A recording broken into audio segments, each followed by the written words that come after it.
Tudo bem com vocês? Vamos começar o nosso último feedback e correção da última atividade de geografia do primeiro ano, do segundo bimestre, a atividade número 5, que teve como tema nossa aula Estrutura da Terra e a composição da crosta terrestre. Nós estudamos o material dessa aula relacionado ao capítulo 5 do livro didático de vocês. O capítulo 5 ele está disponível no site da escola, na parte de geografia. Ele está em PDF, material em PDF. E a gente tratou, nos assuntos dessa aula, sobre o processo de formação do planeta Terra, do Sistema Solar e a evolução do planeta ao longo dos seus 4,6 bilhões de anos. Esse tempo, gente, de existência do planeta, ele está presente em uma espécie de calendário especial da Terra, chamada de tabela do tempo, escala do tempo geológico ou tabela geocronológica, certo?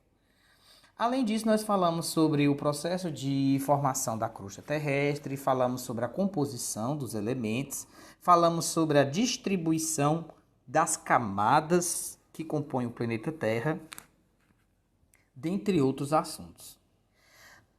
Na nossa atividade, nós tivemos uma maravilhosa participação de alunos, certo? Vejam aí o percentual de alunos que acertaram todas ou erraram apenas uma questão. Foi um percentual muito bom. Parabéns pelo desempenho de vocês.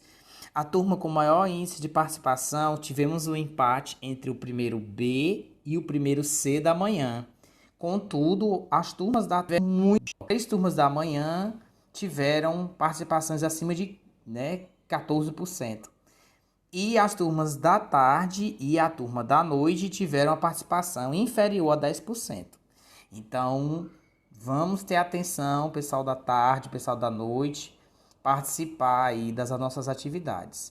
Até o momento, foram 82 alunos que participaram dessa atividade. A primeira questão, nós tivemos aí 56% de acerto, quer dizer, 56% dos alunos conseguiram... 68% dos alunos, 56 foi o número total.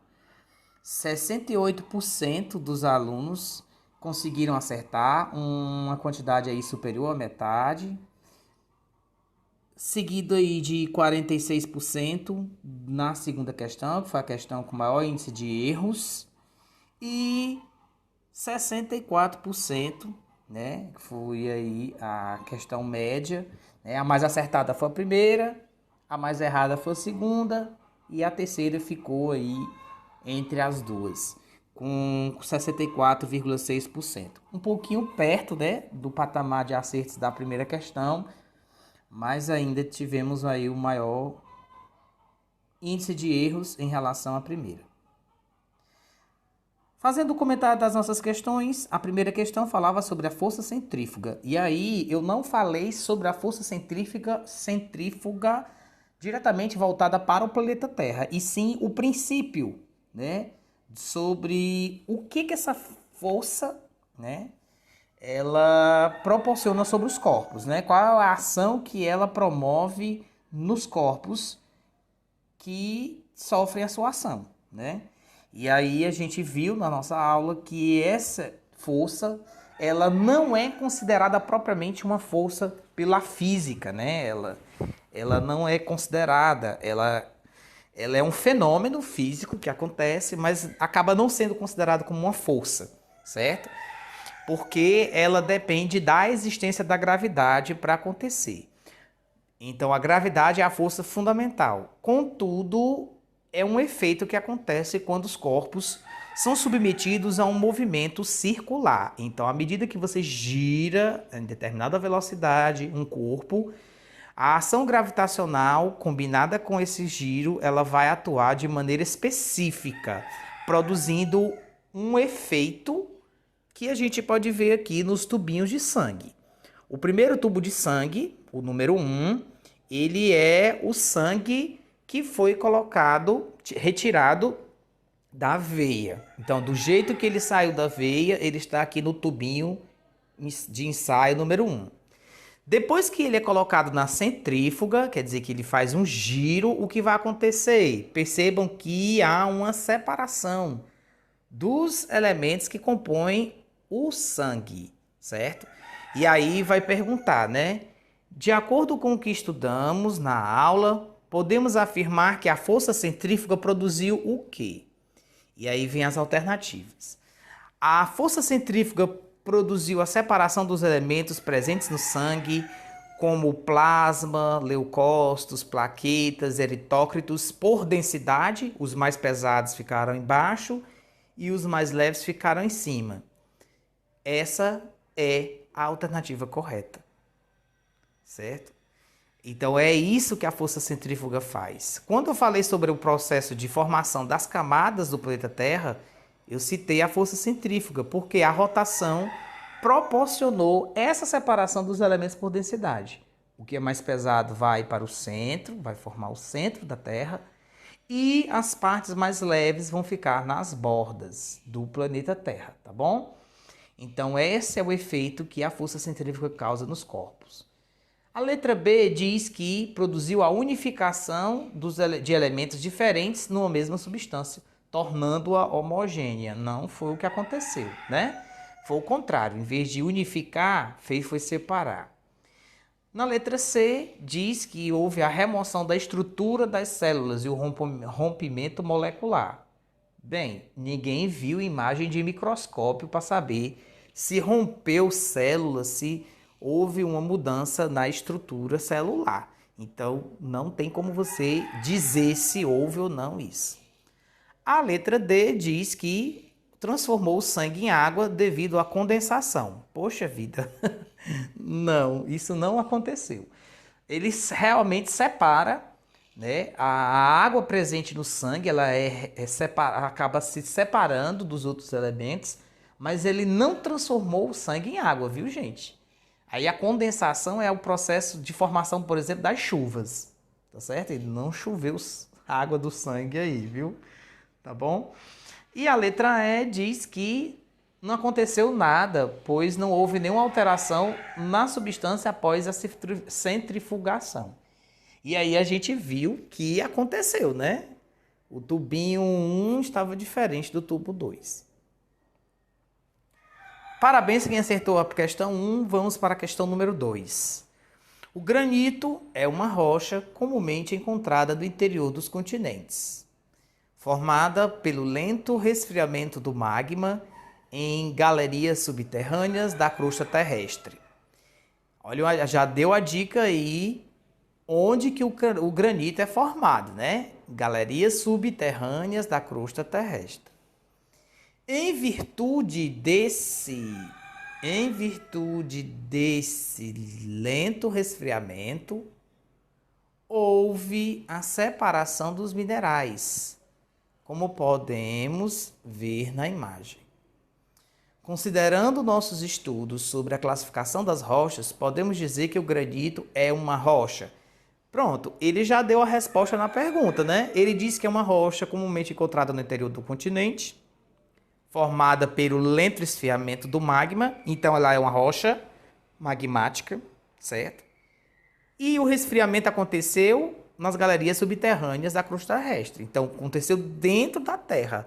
Logo, a alternativa que eu vou marcar vai ser a letra B, uma rocha magmática, plutônica ou intrusiva, que são as rochas que são formadas do resfriamento do magma no interior da crosta terrestre, tá bom?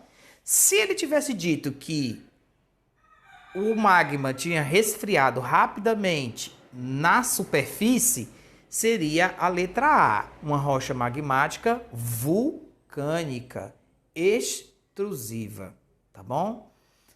Não seria uma rocha sedimentar, certo? A rocha sedimentar, ela é produto da decomposição de outras rochas, e aí esse material fica à disposição na natureza e ele se junta, ele se consolida novamente, formando uma nova rocha. A dendrítica é aquela em que eu consigo identificar os materiais do qual a rocha foi feita, né? Eu consigo perceber as partículas. Não dendrítica, eu não consigo identificar. Normalmente, as rochas chamadas de conglomerados, que são rochas sedimentares formadas por várias pedrinhas, areia, silt, grãos de tamanhos diferentes, como a gente visualiza lá na Serra da Ibiapaba, né, na Serra Grande aqui no Ceará, ela é dendrítica. Eu consigo perceber, aliás, ela é dendrítica. Eu consigo perceber os vários elementos que compõem. Já quando eu vou lá na Chapada do Araripe, que aí eu vejo lá o arenito cariri, eu não consigo identificar os grãozinhos de areia que foram colados para formar aquela rocha. Então ela não é dendrítica, tá bom? E a rocha metamórfica, ela é uma rocha sedimentar ou uma rocha magmática que sofreu metamorfose, certo?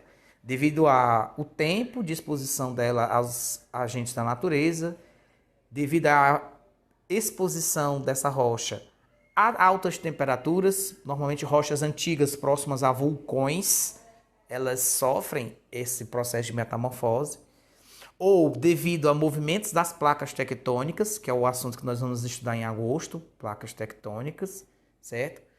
E aí houve os dobramentos, e esses dobramentos eles vão dobrar, eles vão mudar a estrutura da rocha, produzindo metamorfose.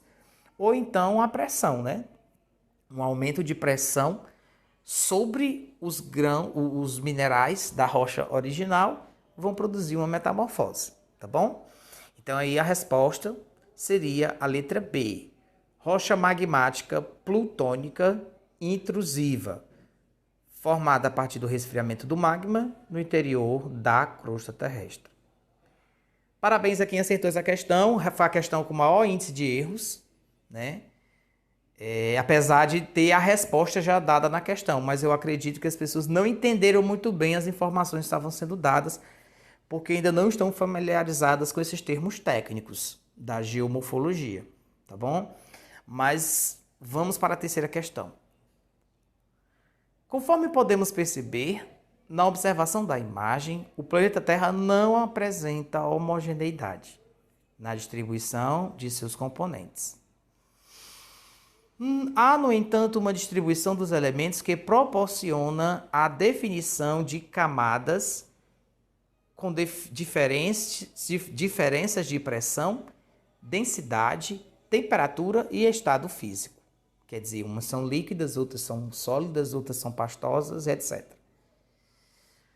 Informe o nome da camada que apresenta a menor temperatura e que, portanto, possibilitou o resfriamento e cristalização, quer dizer, solidificação dos minerais.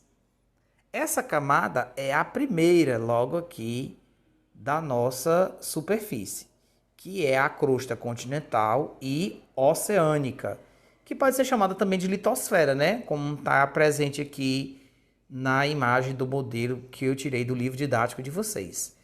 Então, se aparecer litosfera, tá certo. Se aparecer crosta terrestre, oceânica ou continental, também está certo, né? Dentre as opções aqui, aparece o quê? Crosta terrestre, que aí seria o nome genérico, né? Que aí englobaria tanto a crosta continental quanto a crosta oceânica, tá bom? Que é a parte mais superficial do planeta, tá bom? Foi a parte que sofreu resfriamento, as rochas obtêm a menor quantidade de temperatura, logo possibilitou a cristalização dos minerais, tá bom? Todas as outras alternativas estão presentes aqui na imagem, manto superior, manto inferior, núcleo externo e núcleo interno, e tem a posição deles, né, aqui no planeta, tá bom? E inclusive tem a extensão. Todos eles são mais quentes do que a crosta terrestre, porque a temperatura vai aumentando à medida que a gente vai indo na direção do núcleo interno, tá certo? Professor, por que a temperatura no núcleo é mais quente? Por que que lá é mais quente? Porque, gente, essa parte do planeta, ela resguarda a temperatura da formação do planeta, certo?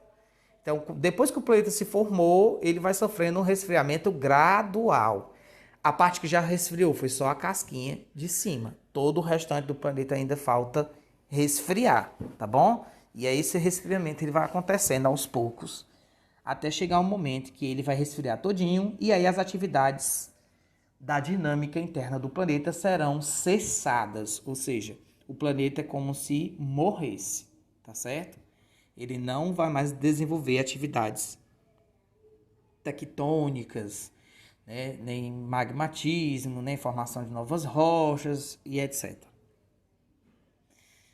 Foi isso, gente, a nossa correção das atividades. Parabéns a quem acertou essas questões. Na nossa próxima aula, a gente vai ter a nossa revisão de preparação para o provão, né? Nós vamos discutir os assuntos, né, e a metodologia das questões do provão. Não deixem de participar dessa revisão e até o nosso próximo encontro. Um abraço a todos.